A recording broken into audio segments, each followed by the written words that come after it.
கனகதாரா ஸ்தோத்திரம். இந்த ஸ்தோத்திரம் பாடுனா வீட்ல மகாலட்சுமியோட அருள் இருக்கும். நிறைய செல்வம் சேரும் அப்படின்னு சொல்லுவாங்க. இத பாடுனது யாரு அப்படின்னா, ஆதிசங்கரர் பாடியிருக்காரு. எந்த சூழ்நிலையில ஆதிசங்கரர் இத பாடுனாரு அப்படின்னா, அவர் துறவியாகி மக்கள்கிட்ட யாசகம் கேட்டு சாப்பிட ஆரம்பிக்கிறாரு. அப்படி யாசகம் கேட்டு போய் சோமதேவரோட வீட்டுல இருக்கிறாரு. சோமதேவர் வீட்டுல இல்ல. அவருடைய மனைவி தருவசியில இருக்கிறாங்க. வீட்டுல சாப்பிட எதுவுமே இல்ல. ஏன்னா அவங்க வீட்டுல புலமை இருந்தது. புலமை இருக்க வீட்டுல வறுமை இருக்கிறது அதிசயம் இல்லையே. சாப்பிட எதுவும் இல்லை அப்படின்ன உடனே ஒரே ஒரு நெல்லிக்கனி மட்டும் இருக்கு.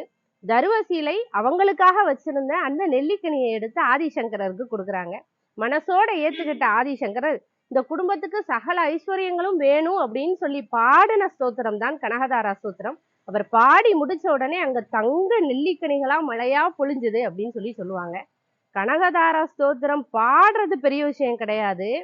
தனக்கு இருக்கிற நெல்லிக்கனிய யாசகம் கேட்க வந்த ஒருவருக்கு இல்லைன்னு சொல்லக்கூடாது அப்படிங்கிற மனசோட தருவசீலை கொடுத்தாங்க பாத்தீங்களா, அந்த மனசு ரொம்ப முக்கியம்.